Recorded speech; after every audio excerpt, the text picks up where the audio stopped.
Good afternoon and welcome to Late Coffee with COG. Thank you very much for joining us today on Zoom. Before we get into the session, we have a fantastic lineup today, but I want to start by introducing you, our audience. First of all, there's over 100 people on this call today that registered. So we know that you could choose to be other places and do other things, and we're so glad that you could join us for this exciting panel today.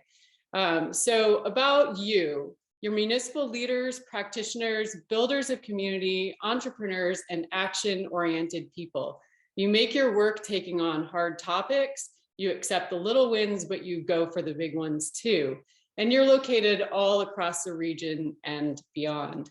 My name is Vanessa Farr, and I'm Senior Planner with the Greater Portland Council of Governments, and I'm honored to be today's MC of this event. This is my first hosting experience with Late Coffee with COG, and our first of the 2022 year.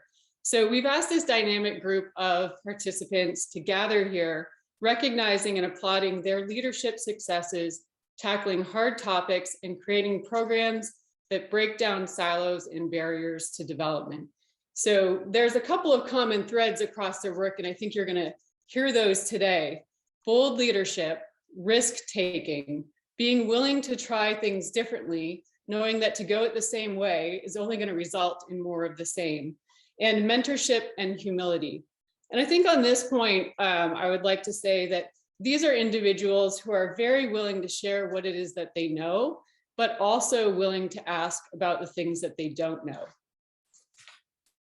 So for today, we hope that this is a conversation starter, and that if there are ideas you hear today that you're interested in exploring in your own communities, we're here to help you scale those communities to your needs. So we'll be sending out copies of a link to this webinar, as well as PowerPoints from our presenters. So the format for today. So we're going to hear from the three panelists, starting with Mayor Mike Foley of Westbrook, followed by Mayor Jason Levesque of Auburn, and then Jim Tischler from the state of Maine. So after that, we'll move into a question and answer period, and you'll be able to post your comments into the chat, and we'll hope for a really robust conversation with you. So with that, let's get started. So our first speaker today is Mayor Mike Foley. Mike Foley is the mayor of the city of Westbrook. He has nearly 2 decades of public service, having previously served on the city council and school committee. As a lifelong resident of Westbrook, he takes great pride in the success and growth the city has seen in recent years. And he has worked hard to make Westbrook a desirable place to live, work, and play. Outside of his service to the city, he works part-time as an emergency communications officer, and his family owns a couple of businesses. So with that, we welcome you, Mayor Mike. Thank you so much for that welcome, Vanessa. Let me go ahead and get my screen shared here with everyone.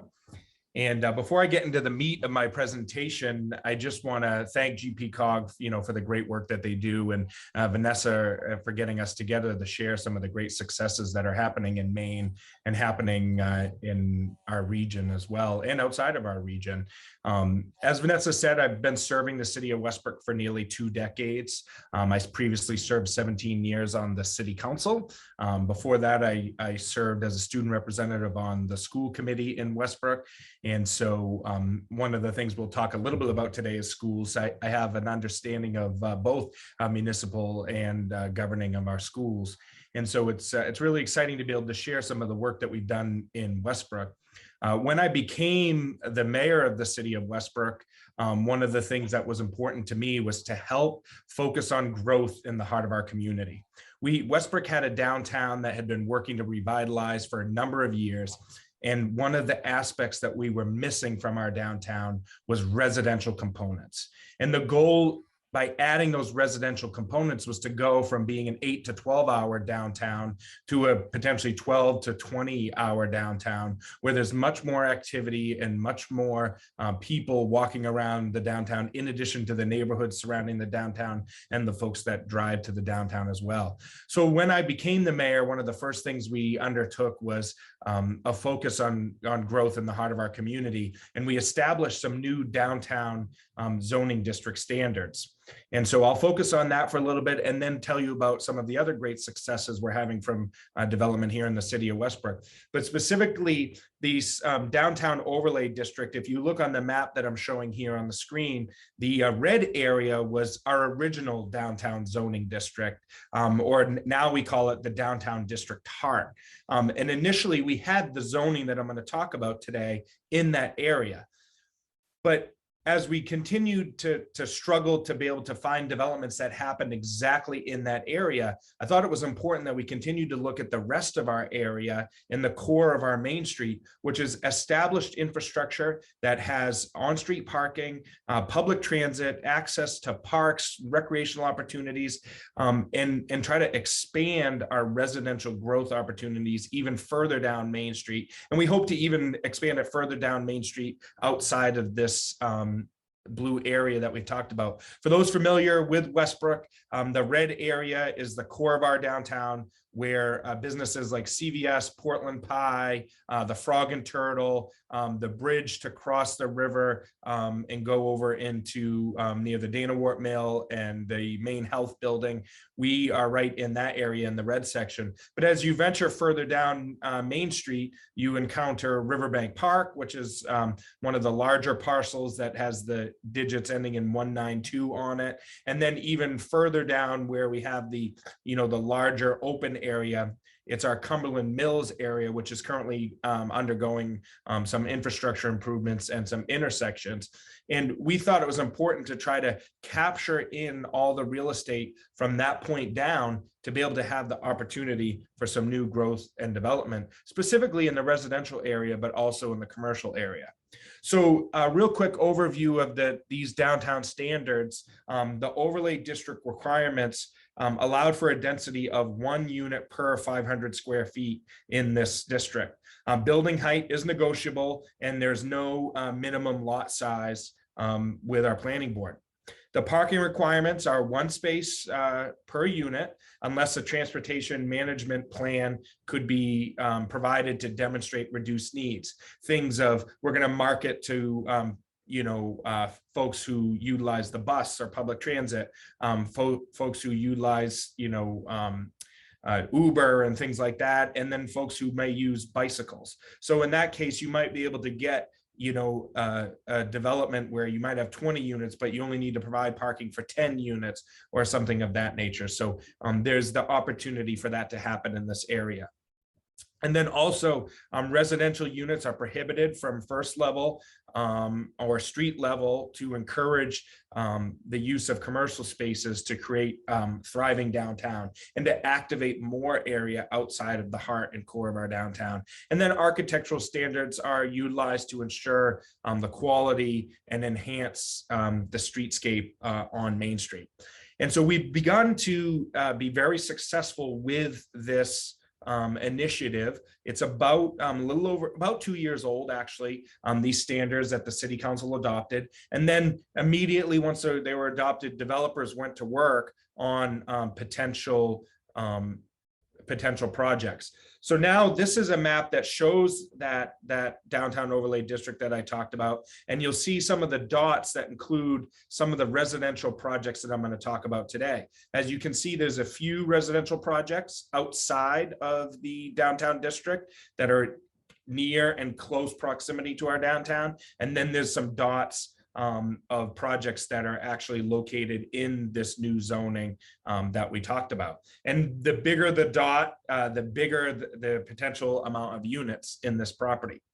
So one of the cool projects that we have coming is 22 Cumberland Street. And this project is going to be in the Cumberland Mills area, and it's going to be called Railway Commons, and it's going to encompass 10 dwelling units, 4 commercial units, 12 parking spaces, and have a 3,900 square foot footprint and be 3 stories tall. One of the things that some of the developers who work towards, the cost goes up dramatically when you get over 4 stories, because there's a requirement for an elevator. So some of the developments have kept to the 3 stories, but we have some that are going over that. And this property was a great reuse of a property. For anyone who didn't know, in Westbrook, we had a small shoe repair shop called Paul's Shoe Repair that was in kind of like a mobile home of some sort along a railway.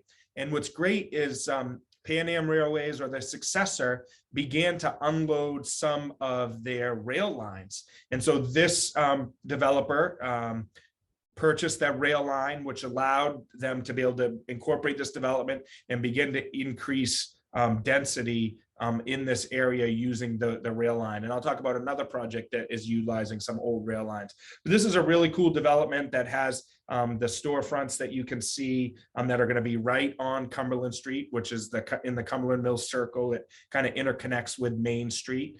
This is going to be a beautiful space. And this developer, it's actually a Wilson and Sons, is a developer in the community under the leadership of Chris Wilson. They did one of our other projects in the community, which is actually done and in use today. So this is a really cool project that's coming, and it's giving us 10 additional dwelling units that we didn't have in these areas. The next project is really exciting. This is Seabee Street. And so this project encompassed the purchase of an old rail line as well. And here we're going to have a proposed residential project. The developer is yet to be announced, but the city council has actually supported this zone change, because initially the railway properties were not included in our housing overlay area because we thought the railway would continue to use it. So we later amended the zoning to allow the railways to be included, and therefore it included this much larger parcel that's on Main Street, interconnected with Seabee Street, and actually abutting the rail line, the continued active rail line that actually comes all the way from Portland through Rock Row and through downtown Westbrook that goes into Gorham and Wyndham. I believe it's the Mountain Division rail line. But this project is cool. It's approximately 3.2 acres. The initial project we're seeing projected to have 120 dwelling units. These are going to be mixed potentially with senior housing as well as micro units. With construction costs going the way that they are, developers are looking at micro units as a way to be able to get affordable housing into the market and to be able to make the projects cost effective. So again, this land was previously actually Sappy land and railroad land. Sappy has slowly begun to divest themselves of some of the excess land that they have here in the city of Westbrook as their operations kind of become more compact to the mill area. So we hope to see them do that with other lands in the future for other future development, both residential and commercial. But this is a completely vacant parcel. It's a completely clean slate, abutting an existing neighborhood and Main Street.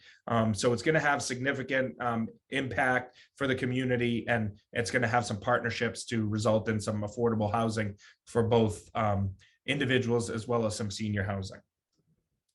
The next project, this project is 630 Main Street. This project is actually under construction today. And this project took over a dilapidated house that had been in disrepair for a number of years. And this project is done by a developer in the community, Ryan Lee. He's developed some other projects in the community, very well done projects. It's going to encompass 12 dwelling units and 4 commercial spaces on that first floor with 18 parking spaces, and it encompasses a 4,000 square foot footprint. And this one will be 4.5 stories. As the building sits today, you can see the elevator shaft as they're awaiting carpenters to begin this project. And this project is in very close proximity to our Riverbank Park and some other, food businesses. And so it's going to be great to have these people walking around in this area, visiting these food businesses and having access to recreational opportunities and trails that go all the way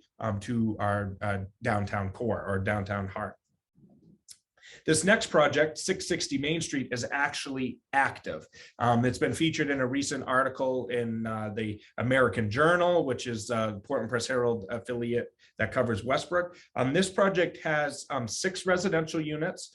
It's 3.5 stories with 2 commercial units on the first floor, 8 parking spaces, and it's currently fully occupied. The rental units rented in absolute no time, and the commercial units rented very quickly as well. The front main space includes a barber shop that was previously located in the community in a less accessible place. So it's a great use for turnover on-street parking. People, they come in for a half hour to an hour and visit the barber shop. And then the back space, which has the little awning in the back, is actually a floral shop. And it's a small little space where it's perfect for a single owner floral shop. It's a pedalage floral, and the barbershop is Mills Barbershop.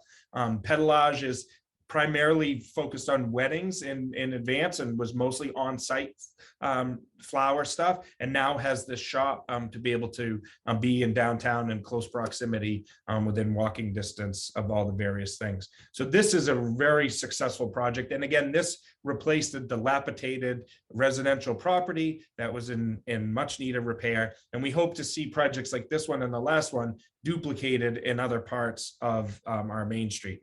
Another very exciting project that kind of isn't a result of this new zoning, but is part of the zoning we have downstairs, is Vertical Way. I'm sure many of you have heard about the Vertical Harvest project that's coming to the city of Westbrook, and this is very exciting for many reasons. One, it's bringing commercial or indoor greenhouse into the downtown that's going to generate a significant amount of produce. The company Vertical Harvest already has a contract with Native Maine Produce, Sodexo, which provides food services for the University of Southern Maine, and they also are going to be able to provide produce to many local area businesses as well. And so this is going to include a parking garage and residential project. It's going to have up to 60 dwelling units. Also on the street area from this picture that we're showing, there's going to be a 7,000 square foot commercial unit, which is first level. We hope to occupy that with a provision store of some sort, or divide it into other provisions,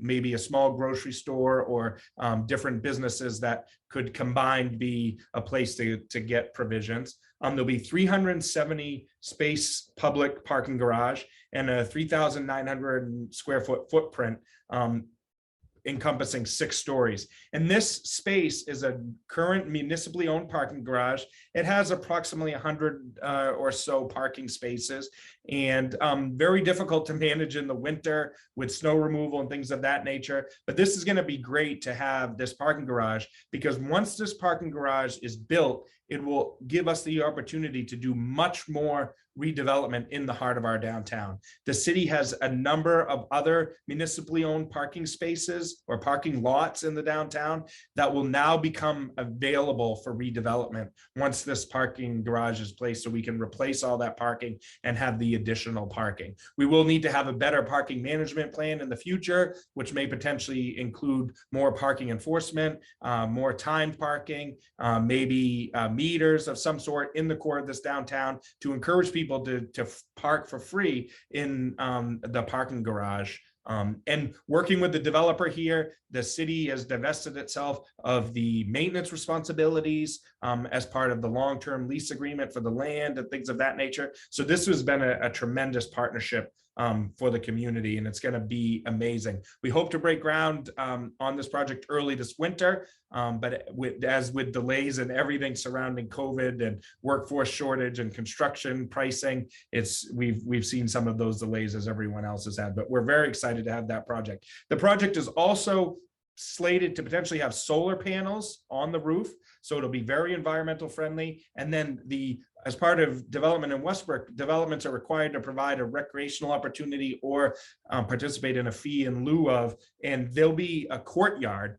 in like the top horseshoe area of this development that will encompass for the residents there of that property. So this is very exciting, and I'm very excited about this. And when I became mayor, a project like this is something that we began working on to begin right away, because there's a lot of opportunity with businesses and stuff in the area that this project can help create foot traffic and turn that downtown into the 18 to 20 hour downtown that we're looking for.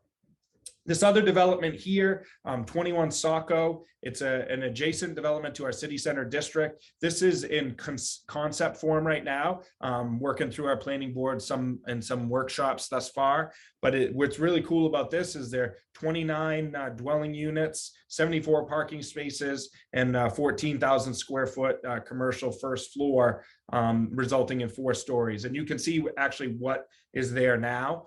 So there's a building that's not utilizing its full site, and so it'll be great to have that there and have that residential opportunity. And this area is a stone's throw and steps away from our downtown. And in addition to this project, this intersection here is undergoing reconstruction by the Maine Department of Transportation, and essentially the extension of William Clark Drive. As you know, it's a 4-lane roadway. This intersection was not funded when that project was done. So we're looking forward to the continuation of the beautiful William Clark Drive going through this intersection as well, along with this new development that we hope to have in the future. So in addition to this, downtown area development, Westbrook has a ton of residential projects that we've recently approved in 2021. In 2021, we added 133 units. As you can see, Greenfield Place off New Gorham Road, 26 units there. It's a single family condo association.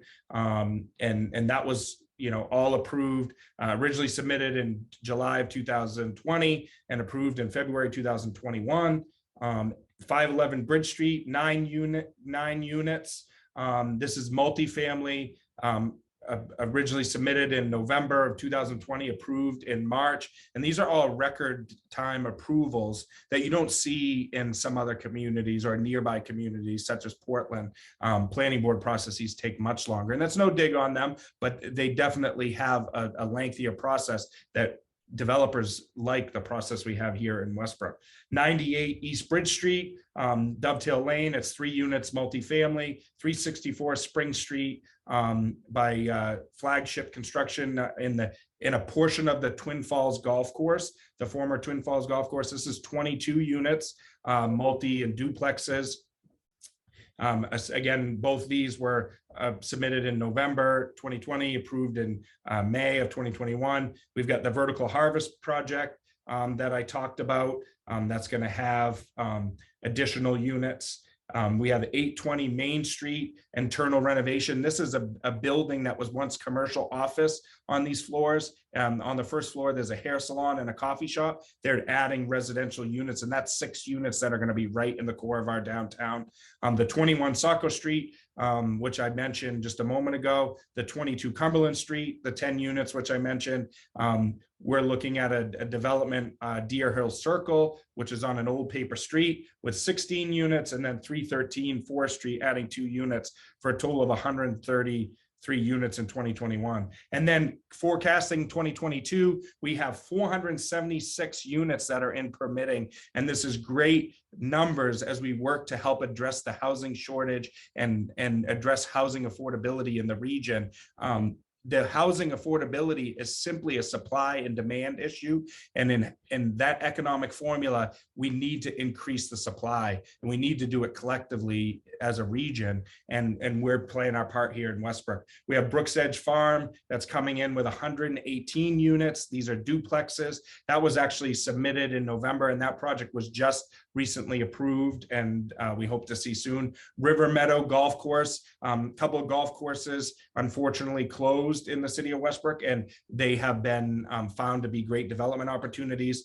28 units in their first phase of single family. River Meadow, we're working with Westbrook Housing Authority to have 60 units. Twin Falls, which is on Spring Street, across from the Blue Spruce Farm development that people may have heard about in years past, with 59 units, single family. The cottages at Berkshire, which are 95 units, duplexes and some single family homes. Methodist Road condos, 10 units. Duplexes, Strawwater Apartments with Westbrook Housing Authority. We're using an old, a more an ice skating rink. It's an old-fashioned ice skating rink, pour ice over the lawn. We're working to make that available for senior housing in close proximity to recreational opportunities and grocery store. That's 55 units that's in play. And Dog Days LLC, which is 547 Sacco Street, looking to put 51 units. And that's 476 units that are actually just in permitting here in the city of Westbrook. And the great thing is there's even more to come. You don't see on this list Rock Row. Rock Row is forecasting to have 700 residential units that we anticipate they'll be making application this year for 200 to 300 of those units. And those will be all market rate housing. That will be help to have some housing in the Rock Row area in close proximity to the turnpike and all the retail things there. And I think one of the burning questions that people are asking about all this development in Westbrook, what does this do to your schools?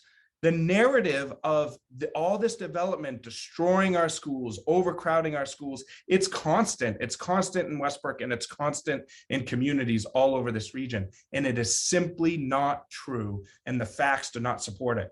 In fact, in Westbrook alone, and I'll show you the data, the source of my data is the US Census, in addition to the main ED 279, which is the funding formula for schools, and they use enrollment data. As you can see here in Westbrook, we've grown from a population of 16,142 people in the year 2000 to 20,400 people in the year 2020, for a 24% increase in population.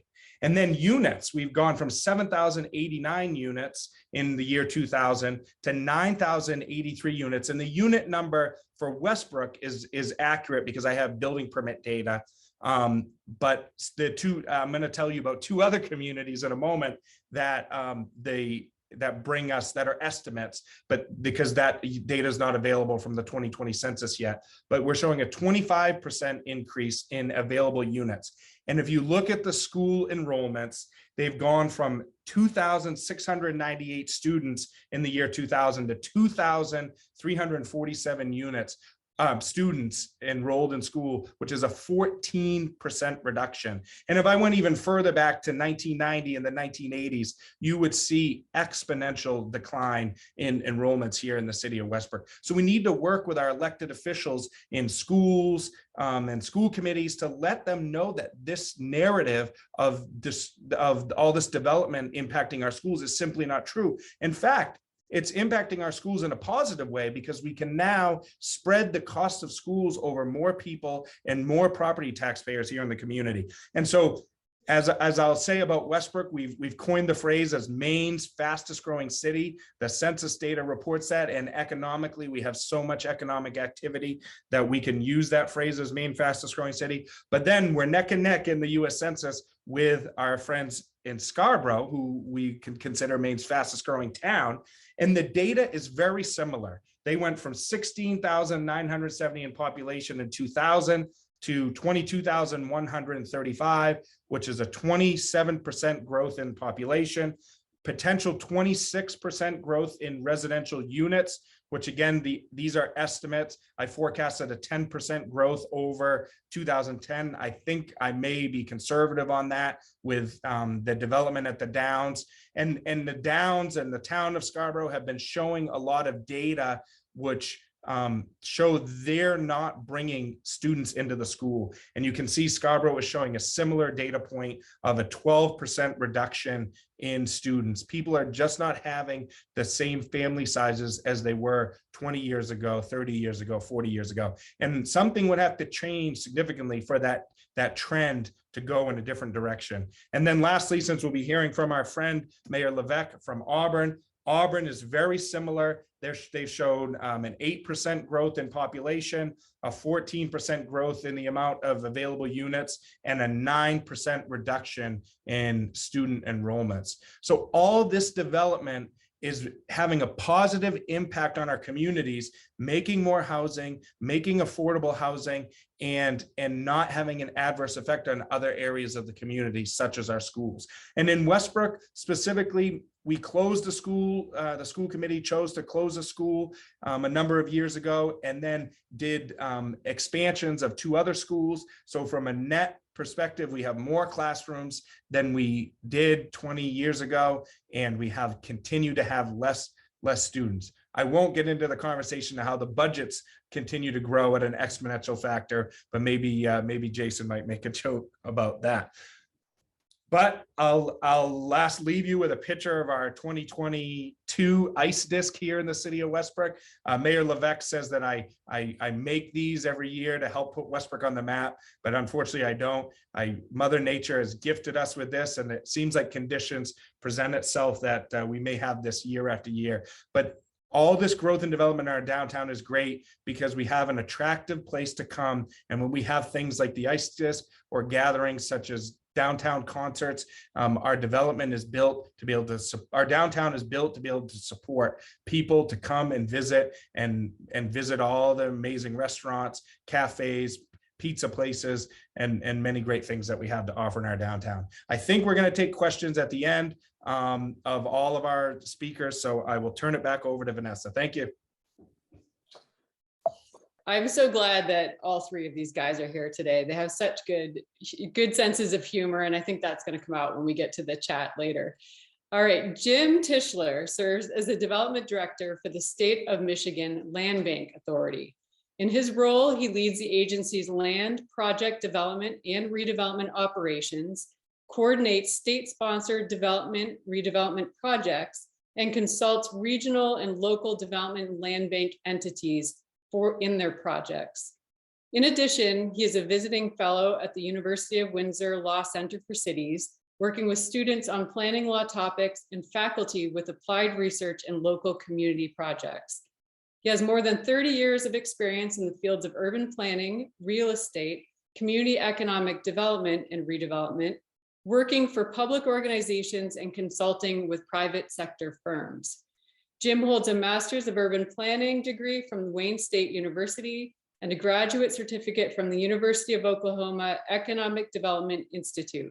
His major certifications include Fellow of the American Institute of Certified Planners, Michigan Professional Community Planner, and international status member in the Canadian Institute of Planners. So with that, welcome, Jim. So the initiative that we've been running for about 10 years is called My Place. It's a relationship between state government and local community government. It's built on a framework of encouraging local units to get development ready or redevelopment ready based on their location, and that the state has a responsibility to assist and help structure local units in their ability to become development ready, not just in their plans, but also in their policies and also in their programs for development review. So what you're seeing here is the structure of this initiative that we built. We started early. We started with building a placemaking curriculum.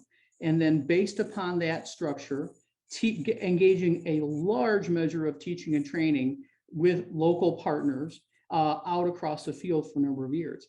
From that point, implementation began, and only after those 3 key pieces were in place did the state develop policy to support local units in development planning. And that's the first, I think, key taking that perhaps locals in your state might take from here, which is that it's a relationship, that local units have the home rule authority to plan and regulate, but that a basic platform needs to be established for promoting the good development planning of the type you've already heard and you'll hear again in the Mayor of Auburn's presentation. And that's what My Place was intended to do. So let me advance the slide here. It will advance. There we go. There we go. So this curriculum, we started to build this about 10 years ago. The My Place initiative has been around for about that long time. This curriculum is a little different than what might be the statutory presentation of how local units may need to develop their conference plans and develop zoning regulations. Why? Because that is what the law says you do. What the law doesn't probably tell you to do is actually what are the best methods and tools and approaches to do that. And again, you heard earlier, and you're going to hear again, a place-based focus, which has intensity, density of development, is the best social, economic, ecological, and physiological return. That's what all the research shows. And so this curriculum that we constructed has 6 modules. You see those modules going up the ladder in this slide here, where the first module is the basics of people, places, and placemaking. The second module is, what did the numbers say? What is it all about? Showing across all these various categories of research and practice, still going to this day, that place-based planning and ethic to planning and zoning has the best returns across all those realms. The next module is, what are the components, the kit of parts? Again, you've heard a little bit already, and perhaps in your community, you're already practicing with that kit of parts, which is down to neighborhood scale with form elements and the connectivity requirements that are necessary there. Next module is, how does it actually come into being through a form planning, development, arrangement, alignment. The fifth module is, how does those happen? And it happens in communities and public with full engagement and transparency across everything. And then 6 is, what are the tools that actually make it happen? This structure, which probably is not too unfamiliar to y'all, when I say we, the state, I was involved in the quarterback role behind scenes in putting $2 million of state money into developing and executing and implementing this curriculum starting about 10 years ago. And to date, we've trained about 15,000 people, most of those being appointed officials, elected officials, citizens across communities in the state. And that's what that's done, is move the needle in understanding of what the good ethics are for good planning, good zoning. Now, we didn't do it ourselves. We did it as part of a group collaboration. The key collaborators are, again, these are entities that are similar in your state too. You have a good municipal association. You have university extension going on in Maine as well and such.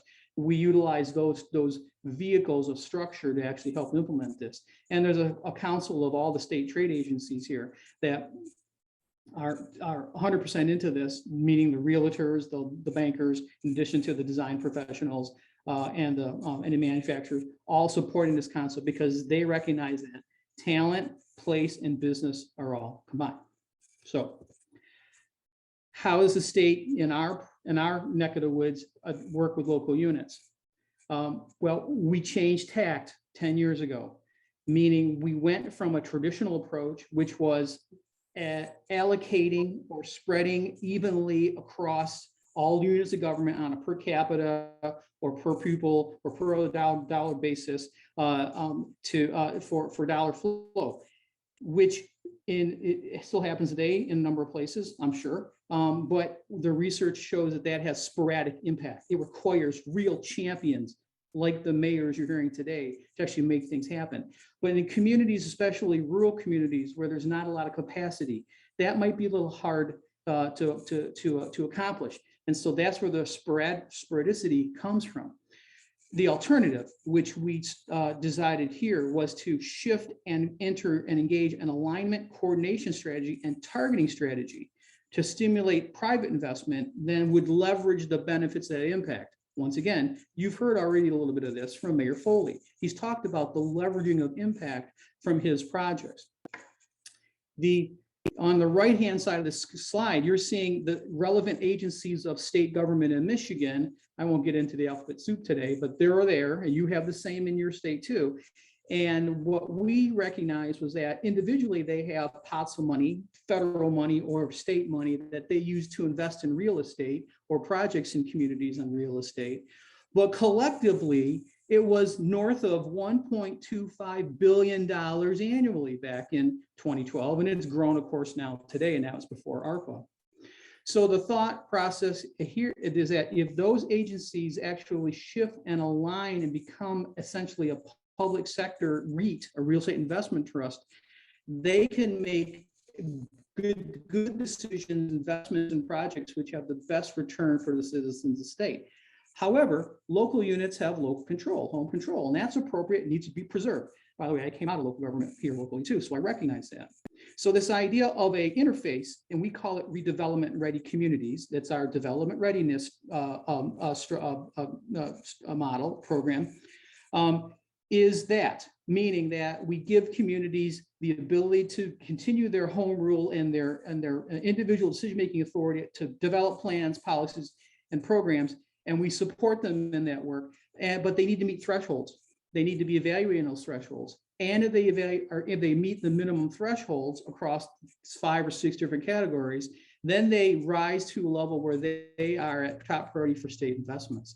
And that's how the system works: preserving local authority, home rule, but also encouraging local units to become development ready and be able to handle and facilitate good development projects, which then the state's investments, if and as necessary as incentives, actually leverage and make benefit for everybody. What are those 6 areas that are in our redevelopment ready review program, certification program? No different than what you might expect. We focus on standards for community plans and the public outreach for those plans. Zoning regulations, which depend upon the community, it could be standard zoning, or in a growing number of communities, it's gone to a form or a zone form of forms-based zoning arrangement, which also has merit in the research and practice. Development review process. The intention and encouragement is for communities to move towards a more streamlined approach, and where and as appropriate, that they can move that even into a by right administrative review context. Recruitment and education, how they actually bring people, public, elected and appointed officials and citizens to understand and participate in the process. What used to be economic development is now been retitled community prosperity, because of the recognition that the prosperity is not more than just jobs and investment. It's jobs, investment, and it's social benefit, and it's ecological benefit. And as I'm aware, in your state, you've done a lot of work with climate response. That comes into a prosperity framework as well. And then finally, the last area of evaluation is, what are the sites? What are the areas that are targeted by that community or those communities actually to be ready to go for developers? So those projects that we heard Mayor Foley talk about probably would fit that structure within our certification review program.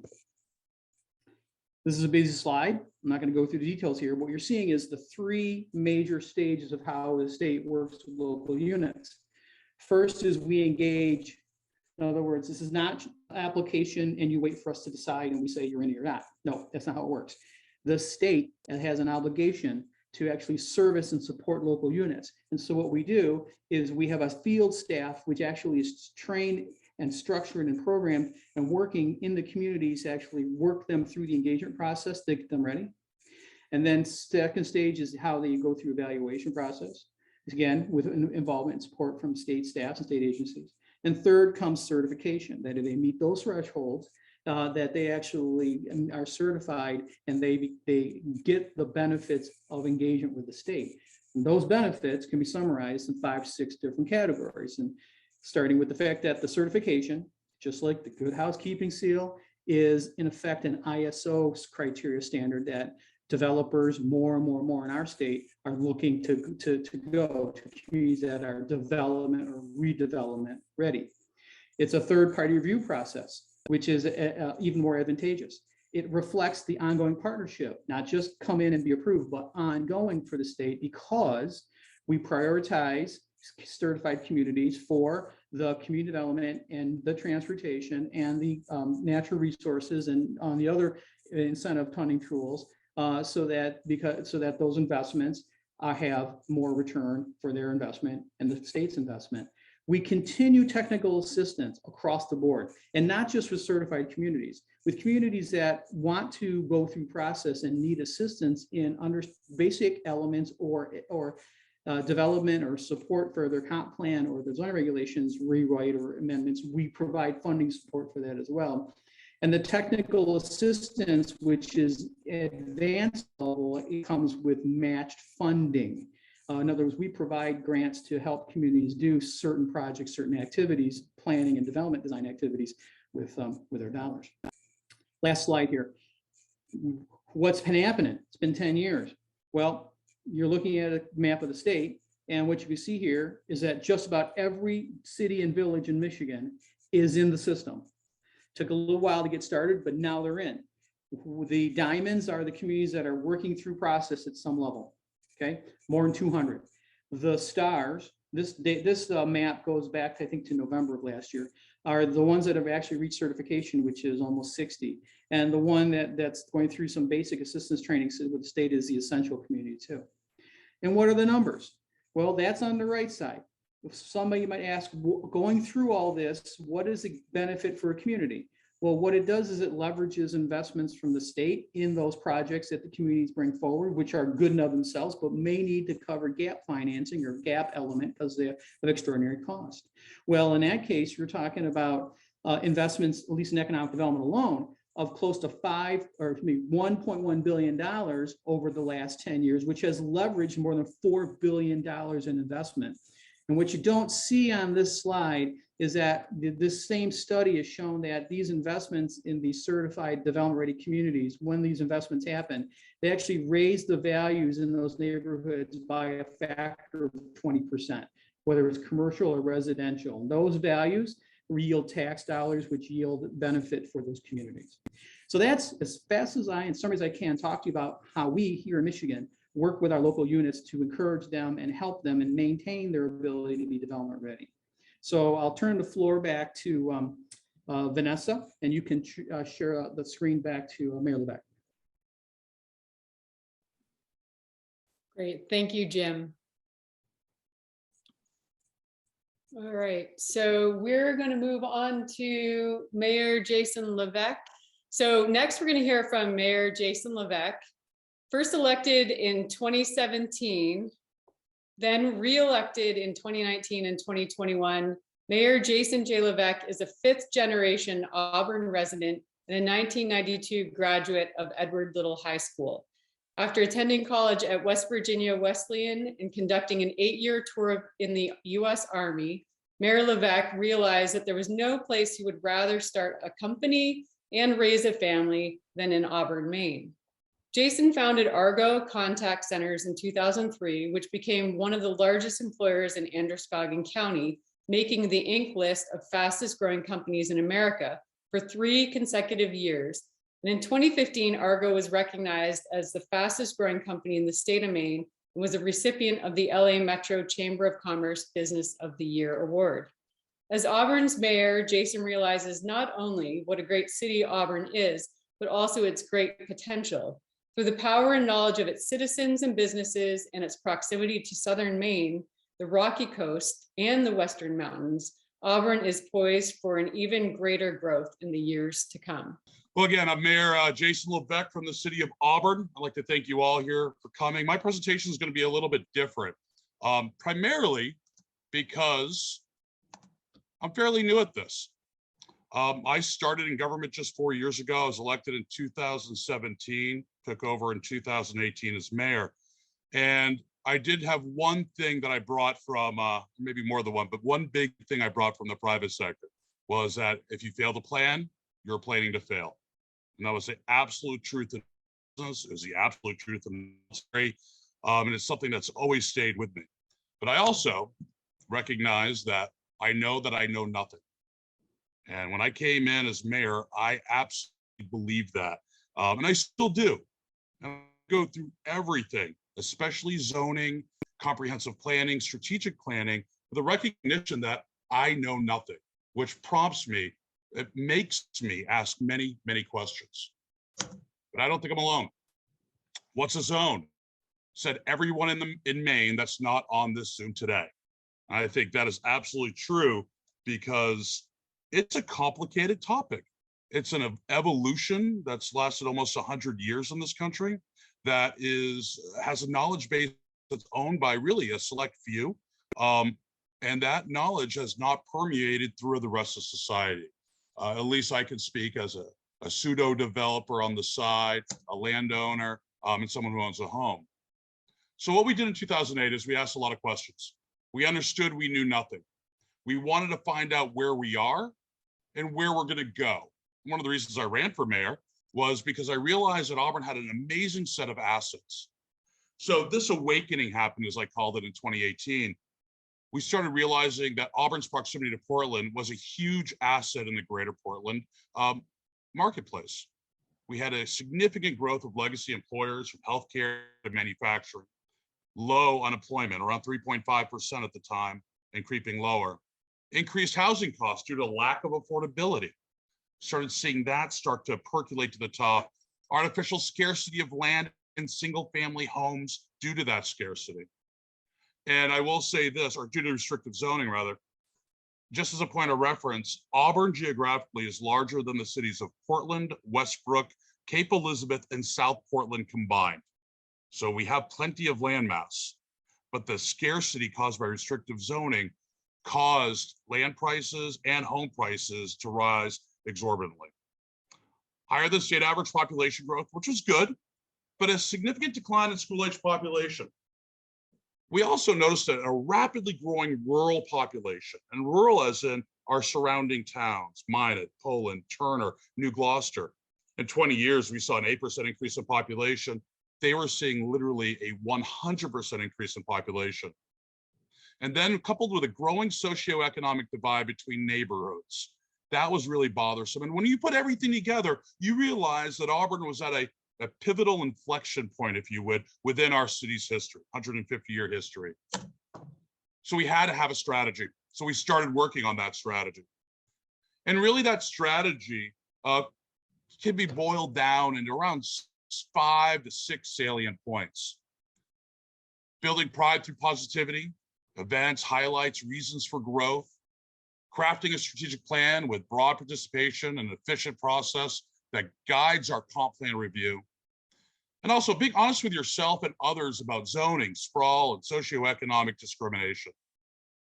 Eliminate needless regulations, fees.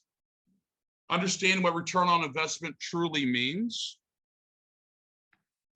And then housing affordability. I want to go back a little bit. Housing affordability versus affordable housing, and then versus attainable housing. Understanding that there's 3 different things. Then we had to seek knowledge and experience from outside of Maine. Mercatus Institute at George Mason was extremely helpful, came on site, really talked with us, municipal leaders around the country, and other developers from New York and out west, and really understanding what they're looking for in order to help guide our process. Put all together, our goal is success. Our strategic planning really focused on growth, quality, and investment, and that was our next step. In order to fully understand what the community wanted in a city, in the future Auburn, we brought in over 100 individuals, community members, business folks, staff, educators, and we looked at really what's important to them. Everybody recognized, and this was in 2019, capturing opportunity now, was critical. We recognized that we had a difficult time attracting and retaining young professionals and skilled workforce. We also knew that housing attainability was a word we wanted to use. It seemed market rate housing and affordable housing were 2 terms that only represented housing on opposite sides of the spectrum from each other. But attainable housing really helps everybody, regardless of income level or socioeconomic background, attain housing of their choice and what they can afford.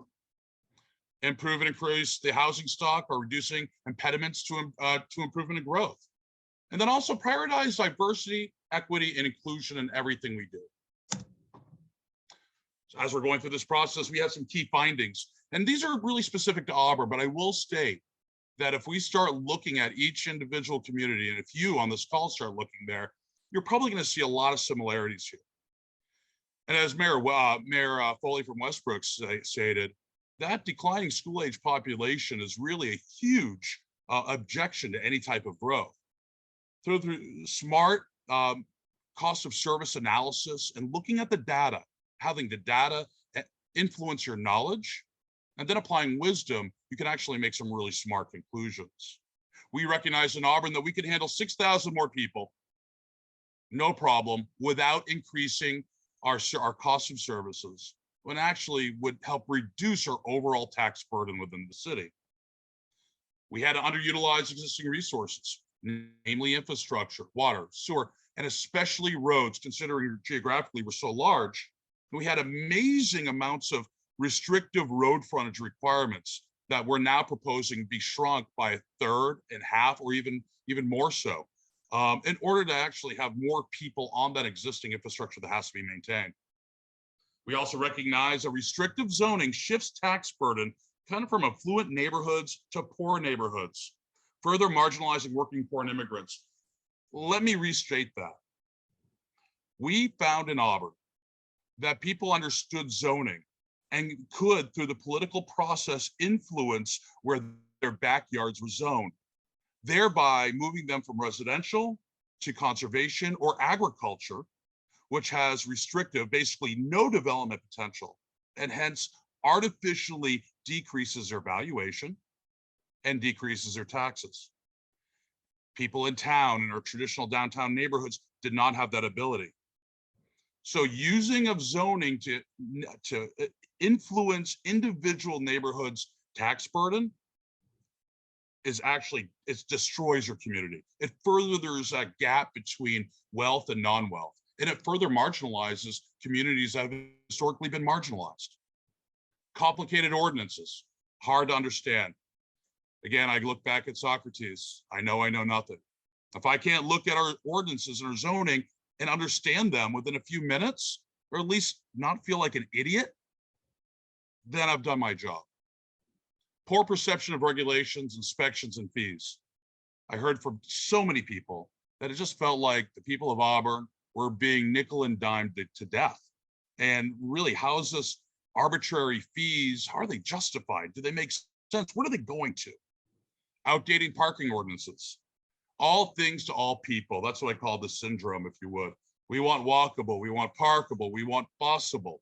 You can't have all three. Pick two. You want a walkable, busable city? Awesome, great. We're going to start building in parking lots. You want walkable and parkable? Fine, we're getting rid of the buses. Pick two and make them the two best amenities you can have as a city. And then we continue to see problematic state regulations regarding expanding units in larger municipalities in excess of 4,000. I'm sure pretty much everybody in this call is suffering through the main building code as well, varying degrees. So from that strategic plan, from those findings, from those goals, we wanted to start developing something. And that was a comprehensive plan. But instead of going deep into the full comprehensive plan, we needed to focus on three very important things: transportation, recreation, and housing, land use. So that's what we did. We convened a group of people. I think it was 9 residents, some staff. We did this in less than 9 months, actually, around 7 months. And what we came up with was something that we've already started putting into place with an amazing set of results. Flexibility, form-based code, common sense through flexibility. Let's let developers design to the form versus to density. Let them fit into the neighborhood. Let a single family home fit into the neighborhood. Let's stop being so restrictive and controlling. Simplify. Reduce the number of districts and restrictions imposed. It seems like common sense.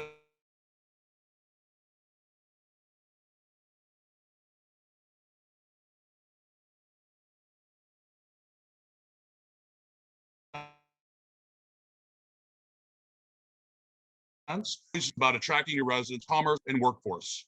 Equitable access to all housing types in all neighborhoods. At the end of the day, the goal that I personally have as mayor is to end generational poverty.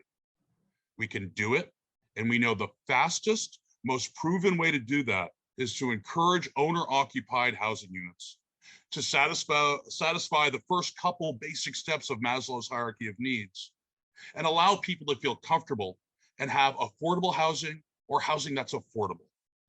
And then maximizing the use of our infrastructure that has a return on investment, which is a word that's probably spoken 3-4 times in every single meeting I'm in, whether it be planning board, city council, school committee. It's a mantra and it's a focus of Auburn. Taking action. I don't like plans that sit on a shelf and collect dust, and we all know that's what the majority of plans do. So it's about taking action. I'd like to think it's bold. It's not without controversy at all. but it starts with setting attainable goals, quantifiable, tangible goals. Auburn, 2,000 new housing units by 2025. These are market rate housing units that encourage housing affordability and attainability. To do that, we've already expanded our form-based code. That will increase the walkability market. We maximize our flexibility. Our secondary dwelling units aren't just accessory. We believe that someone can have a small home and then build an accessory dwelling unit that's larger than their initial home and then rent out their initial home. We have full flexibility. The owner dictates what and how they're doing it. Encouraging density downtown along existing infrastructure. Controlling sprawl into the outlying towns. We got to define what sprawl is, and I'll talk about that in a second. Making allowances for shared driveways, eliminating recreational standards and other impact fees, but also using our ARPA money to further housing affordability through infrastructure grants and housing advocacy. Incremental changes that have already happened. Form-based code started on the inside, working out. We are seeing development blossom everywhere. 2 units, 6 units, 3 units, single family homes, all market rate, infill. We're eliminating barriers to growth requirements. We do not have multifamily zoning anymore. That's anywhere. Parking, commercial parking requirements, we eliminated it. As soon as we did, we got an Olive Garden. We got a Target. We have lots going for sale that were just barren wastelands of asphalt. Companies know what they need for parking. Governments don't. Secondary dwellings, less prescriptive. And studies, and we did study everything, but we're using them. Environmental impact, transportation, agriculture. We have studies that were, and recreation, that we're putting to good use for the residents of Auburn. On your screen right now, you're gonna see some of the results of our actions. Before, we had over on the left, over 32 different types of zones. Now we have 8. That's on the right. Here's an example of some of the graphs that we use. You can see that our proposed traditional neighborhood eliminates road frontage. It goes from 4 units per acre to up to 16. It has accommodations for 2-family, all the way to rural residential, which used to be 325 feet of frontage, down to 200 feet of frontage. And we also give allowances to share frontage with a shared driveway. That way we can increase density along existing infrastructure, existing maintained roads. Now, did we have challenges? Oh yeah, a lot of challenges. It's brutal out there. I'm not gonna lie, I'm not gonna sugarcoat it. But we have to understand that there's a fear of change. We cannot become a victim to it. And our elected officials, staff, we have to stay firm and we have to separate myth from fact. We have to share accurate and credible information. What we find ourselves doing is looking at outdated information that's provided sometimes by the state of Maine that is archaic and that is counterproductive and used as a tool against growth. This all leads into not in my backyard, neighborhood, city. We have to be honest with each other about why zoning was first put forth and how it's been corrupted over the years. Zoning should not keep neighbors from having neighbors. Zoning should keep bad but necessary things like heavy industrial manufacturing away from water sources, away from neighborhoods, and keep it to where it can be controlled and where it's not going to do harm because it's an absolute necessity. Tools for long-term solutions. Post-implementation of our new zoning. So Auburn's growing. You saw that in the slide from Mike Foley. Thanks, Mayor Foley, for sharing that. We are rapidly growing, and right now we're seeing information showing that we've gained just another 1,000 residents in just the past 9 to 12 months. So it's coming, and you can see it everywhere. But what we need to do is we need to keep motivating this. We need to keep looking, identifying our issues and solving them. So we have tools. We're focusing on market rate growth, attainable housing. We've waived permit fees for all veteran residential and veteran-owned businesses. If you're a veteran, you want to build a house, add on, build a deck, there is no permit fee. If you're an employee of the city of Auburn, education, municipal, doesn't matter. We're putting together a grant right now of $20,000 to help you build a new home or an accessory dwelling unit. We're also focusing on the missing middle. Owner occupied. units, 2, 3-unit buildings, lifting people out of generational poverty, making small businesses everywhere. We're proposing a $10,000 grant per unit right now, utilizing ARPA funds. We've got set aside over $2 million in grants for in-town acquisition and revitalization. We've listed city-owned properties. We've modernized our regulations. We've eliminated over 50% of really the red tape in the city of Auburn that's frankly counterproductive. Fees that discourage construction. Financial incentives for missing middle housing. Creating programs to make home ownership and rental more affordable. Energy efficiency, because housing affordability is critical. So we will match every efficiency main rebate for energy efficiency that a resident of Auburn receives. If you get $1,500 for a heat pump, we're going to cut you a check for $1,500 on top of that, helping housing become affordable. And proposing a new housing advocate, someone on staff that will sit down with John Smith, because John Smith wants to build a duplex. John Smith has no idea about building a duplex. He needs an advocate. She needs an advocate to navigate permitting, to understand what grants are available, to understand a P&L. We do it for businesses, but we don't do it for individuals in a constructive, orderly fashion. And we also have $3.6 million in lead abatement grants for older units. So not only are we building new, we're fixing old. Results, there's a lot of them. COVID accelerated everything. Over 800 new units either built, approved, or planned since 2019. Record-setting permit year in 2021. We're focusing on what buyers and residents are asking for and adjusting to promote it where an ROI exists. And we've seen significant commercial growth after parking requirements were waived. Singularly, probably one of the best things we ever did to our tax base. Still a lot more to do. This is our call to action. We all need to help each other. Okay, we all need to understand that sustainability includes the environment, but also includes affordability. We have to define and measure sprawl. Sprawl does not start or end at our municipal borders. If we have a service center, a city like Westbrook or Portland or Auburn, do we feel okay by not having people move into or out of our downtown into our more rural areas of the city? Because what they're doing is, if they want that privacy market and we don't allow them to build, they move 15 miles down the road to another town that doesn't have those rules. You could see it here. So what we're doing is, yeah, we're feeling good about Auburn, but we're not doing the climate or society a service. We're just increasing carbon. We're increasing drive time.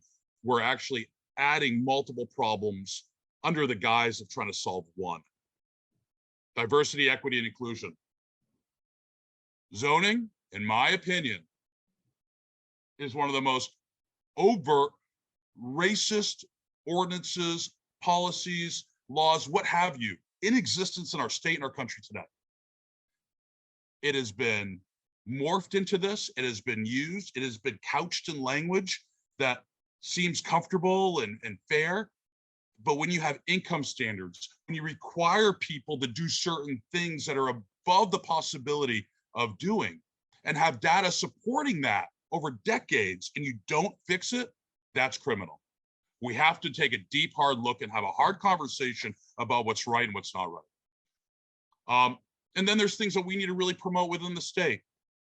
We need to look at licenses and certification that create artificial scarcity in construction and maintenance trades. We need to make sure the state does a complete hygiene overview of everything online. For example, the 2005 Comprehensive Plan Guide that's currently on the State of Maine website right now is outdated. It promotes data that's 30 years old, and that wasn't even relative to Maine, let alone New England. These things are counterproductive to the state and our municipal goals of solving housing crisis and promoting good, smart growth. And then establish collective and collaborative partnerships, sort of like with Maine State Housing Association. Great partners. I went up, I met with them, we talked, we brainstormed. There's so much knowledge in the state. If we can come together in forums like the one GP-COG is hosting, or just having meetings with the Maine State Housing Authority and others, we will accomplish goals. At the end of the day, we have to eliminate generational poverty in the state. I'm sure going to try my darndest, and we will succeed in Auburn to do so. That is the motivation. When I see someone that doesn't have a place to live and cannot climb up that socioeconomic ladder, I failed. So it's a personal thing. And thank you very much. So hopefully it's a lot of time, a lot of 4 years to push into just a couple minutes. But at this point, I'll turn it over to Vanessa. All right, so at this time, if participants have questions, some have popped up in the chat, but it might be easier because there's been also some comments in the chat. If you would mind, please putting any questions in the Q&A. You can also raise your hand. All right, so there was a question from Doug Green, and I think this was for the mayor's presentation for Westbrook. And the question probably also, crosses over to Mayor Levesque, and it touches on probably parking.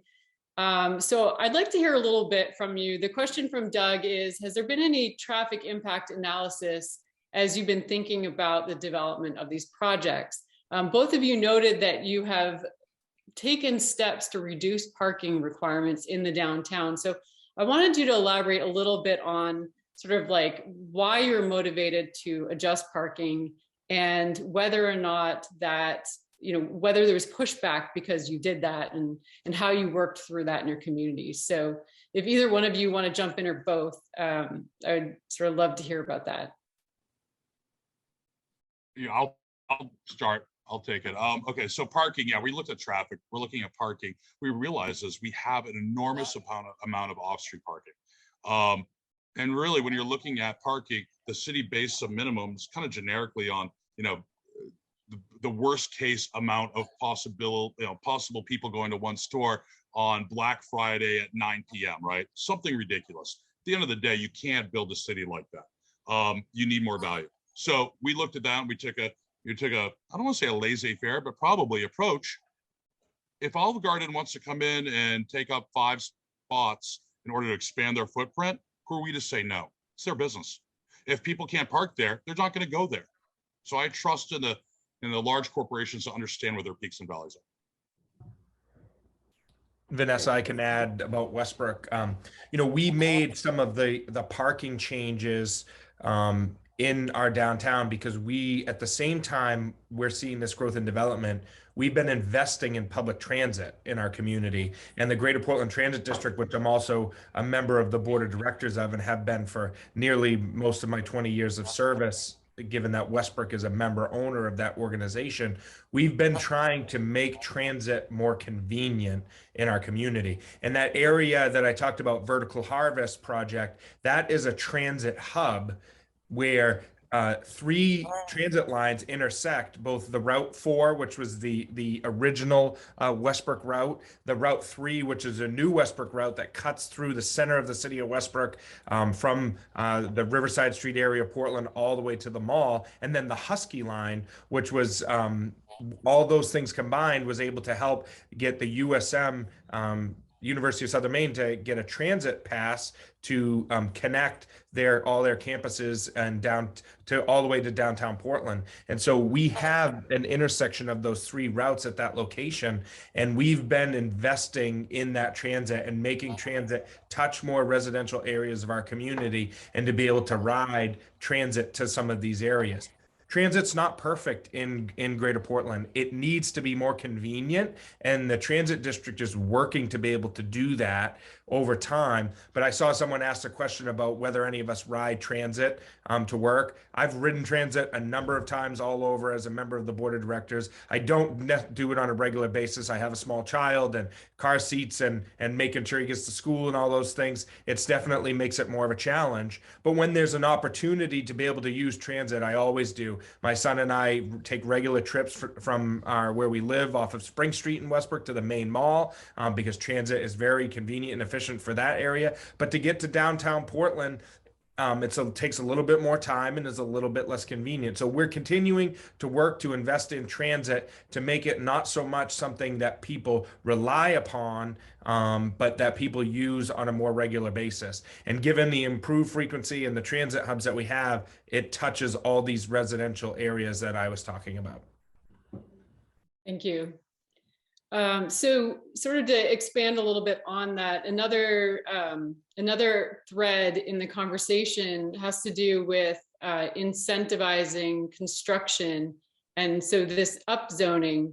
And can you describe a little bit, Mike, micro units and how they're being used in Westbrook to increase the housing stock? Yeah, so some of those projects that I talked about are, for instance, the project that I told you was complete that had the barbershop and the floor shop, that is 6 one-bedroom units. So those are fairly small units. And I think that is something our housing market desperately needs, is an infusion of one-bedroom units. And so the development that's potentially coming on the Cumberland or the Main Street, Seabee Street area that I talked about with 120 units, 60 of the 120 units are potentially going to be micro units. And those units will be one bedroom, probably around the 500 square foot size, 500 to 600 square foot. That's where a developer can make that housing affordable for people and make it more cost effective. And then I know someone mentioned about the mayor securing the Mountain Division Trail rail line.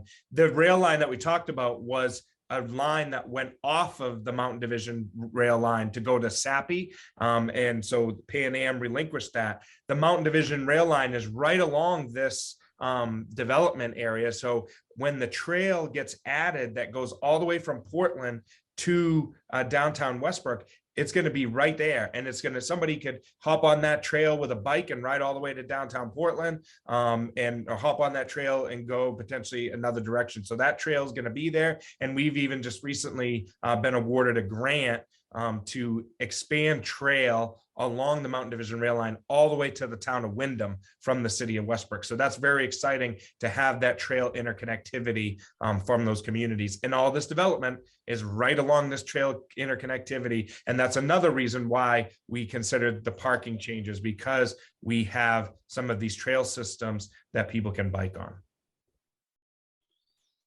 Great. So Mayor Levesque, so in Auburn, I think you said that you've eliminated the density per unit requirement for downtown. Is that correct? In our downtown, yes. I mean, we want people to build a form versus density. Density is still, obviously, it's been greatly increased throughout the rest of our city in our traditional downtown neighborhood. But we are absolutely building a transient from zero density, form-based code in residential and in the business district, frankly, all the way out. And in result, are you seeing more interest in projects downtown because of that? Yeah, it's unbelievable. I wouldn't be surprised if we had several hundred downtown infill projects going on, or at least planned, in addition to what I already quoted before the end of the year. Yeah. Especially now that we're incentivizing these $10,000 per unit for an owner-occupied duplex or triplex. $20,000 or $30,000 from the city to help with infrastructure is huge, and it's a positive return on investment for the city and for the community at large. Great. So in summary, we've got parking reductions, so parking space reductions, incentives, especially if you're on transit or there's walkability, connectivity, no minimum lot sizes, as well as removing density as a requirement. Those are excellent. Jim, sorry, go ahead, Mayor. No, go. So Jim, I want to circle back to you. You mentioned something, I wrote it down. I thought it was quite amazing. Talent, place, and business. That all of these three things go together. And so I think we've heard a lot about, the things that we can be doing to get development ready. But can you talk a little bit more on why Michigan focused on talent, place, and business, and how that you see that sort of translating to the state of Maine? Because the research is very clear, and it's been clear for about 2 decades, which is that business is seeking talent. And as the demographic cohorts shift over time, and this is before pandemic, of course, that's the case. You've heard it. You have fewer persons per household and such. So business needs talent, but simultaneously, talent in the research is more and more choosing place. They want to be in a place, whether it's in a downtown of a city, or they want to be in a corridor or a small rural community, or someplace in between. Talent is aggregating.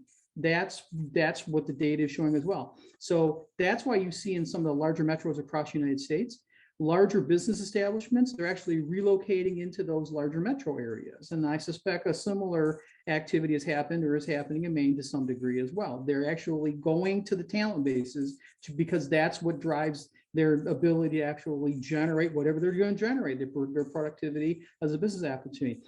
And the third, and it's not just that only, it's that the places themselves, they need the businesses too. As you've been hearing, we want to revitalize our main streets, we want to revitalize our downtowns, we want to engage in the National Main Street Program, historic preservation. So what used to be a two-way thinking, which is business and talent goes to where the businesses are and such, that's shifted in the past 20 years, and is now business is going to talent wants place needs business. And so you can think of it almost as a troika, which is moving in a systems context, which is going. And to the extent that communities like you're hearing today can actually development plan to actually accelerate that cycle, they're going to generate prosperity, social, economic, ecological, physiological. All right, we have a question from Eamon. I'm going to call on you. Good afternoon, everyone. Eamon Dundon here from the Portland Regional Chamber. I had a question for specifically our two municipal leaders here in Maine, the two mayors. As you both know, and I know Mayor Levesque testified at the commission, the state legislature has been studying changes potentially at the state level to force some of these changes to land use and zoning on municipalities that maybe have not been doing as much as we've heard Westbrook and Auburn have been doing. I wonder if both of you could respond to that, the recommendations from that commission. And I would just encourage you to be forceful proponents of some of these ideas. I think we're likely to see a lot of opposition from municipalities to this who don't want to play their part in the solution. And so we're going to need other municipal voices who get this, like the two of you, to step up and advocate for some of these important changes at the state level. Thank you. Yeah, I'll take first swing at this, Mike, if you don't mind, because yeah, I love this topic, Eamon. Hey, I reviewed everything. I'm still putting together all my kind of my opinions and everything with staff on this. I plan on testifying either in person, by Zoom, or written. I will say this: I am never in favor of the state forcing and eroding home rule on the municipalities, except when there's something that's absolutely flagrant and counterproductive to the betterment of the state. That's a pretty broad statement. There are some things in there I really, really like. There are a lot of things in there that I think need to be tweaked a bit. And I think getting these conversations going, as uncomfortable as they are, is going to move us all in the right direction. I would like to see a parallel path at the state, though, with rulemaking that can be done immediately in order to lower some of these barriers, to lower construction costs, to lower scarcity, to allow us to start working smartly. For example, I can't, in my city, because we have over 4,000 people, I can't have an individual add a fourth unit without sprinkling the entire building. Then it becomes cost prohibitive, so it never happens. Things like this are really important. Coupled with the legislative activity you talked about, will put us in the right direction. Mayor Levesque, you need to get rid of that sprinkler ordinance like we did in the city of Westbrook a number of years ago, and only made it for larger units. It's definitely— That's a state ordinance there, Mayor Foley. You might be illegal. I'm going to call the ordinance cops on you after. No, I think it varies, but we used to have one in Westbrook that we got rid of, and it had a negative effect on development. But specifically, you know, I've looked at many of the factors of the report that Eamon is talking about, but a lot of them we do here in Westbrook. The accessory dwelling unit allowed, where residential units are, that's allowed.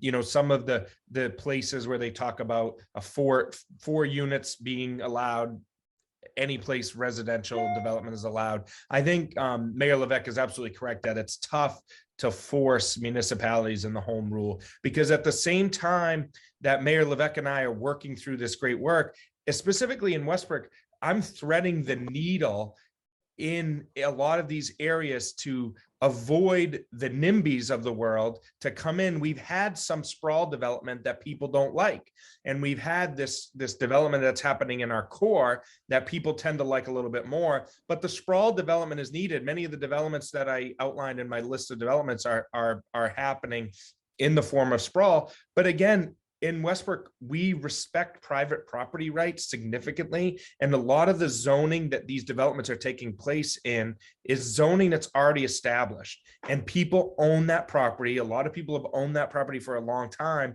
and they save that and they invested in it in order to be able to sell it when the time was right. But definitely a lot of those areas, as part of the state commission, I hope to advocate for. In Westbrook, aside from the state commission, we're looking to change some of the densities, like I talked about, expand the downtown one that we had, probably the length of Main Street all the way to the Portland line, and then eventually reduce some of the density requirements in some of our more denser neighborhoods to allow people to take more dilapidated buildings that need extensive work. And if you give them the opportunity to increase their unit size, you can increase your tax base with investment, and also bring buildings up to code that aren't up to code, and make your community a safer place to live long term. I have one last question for the three of you. I'm going off the cuff here. What is the single most program or action that you have taken in the last year that you're most proud of? Eliminate multifamily restrictive zoning. I'd say the expansion of this downtown housing district. As you can see, we have 4 or 5 projects. Developers are making their way through these zones and trying to find properties that are feasible. And we're creating housing right in our core, where all the infrastructure is there to support. And as I talked about, they're accessible by trails, bus systems, recreational opportunities, restaurants, grocery stores, all kinds of amazing things. Great. Well, from 800 miles away, what I'll tell you is that we are in the process right now in our legislature with the administration's support to change our TIF law to provide housing subsidy for attainable households. Attainable. Great. Great. And Vanessa, real quick, I saw there was a question in the chat about rail. I am absolutely opposed to any light rail being built to the city of Westbrook or through the city of Westbrook. We need to expand the transit that we have. The transit that we have is not maximized. It needs to be maximized. We can go to 30 and 15-minute service all over the transit district before we invest in new infrastructure, such as rail, which requires new trains, all kinds of other things. And we could even use the rail line, if the rail line were to give it up, for bus rapid transit, which could support some of the areas that we do and make investment in the current infrastructure we have. But Auburn, he could take the rail. We'll take the rail because we've got the second largest population center 35 miles away and a parking scarcity in Portland. And we got plenty of land. Bring it. Let's bring it. Let's get people doing high propensity rail down to the downtown. We can solve that problem. You guys can walk to work, Mike, on your ice disc. All right. Well, that was excellent. I want to thank you so much to our panelists for being here, and to all the participants, as well as our producers, and, in particular, the humility dealing with internet drops and mics and technology. We're coming on year 2 of COVID, and I think that Zoom, I guess it's here to stay. However, with that said, we'll be sending out links to this webinar, as well as PDFs of presentations. And again, like I said in the beginning, there's this spirit of camaraderie and peer-to-peer assistance that I think is strong in our region and beyond. And so if there's anything that you've heard here today, or you want to continue conversation, please reach out. We're happy to facilitate that. And I know that our panelists are more than willing to answer questions and keep the conversation going. So with that, we will sign off. Thank you so kindly for being here.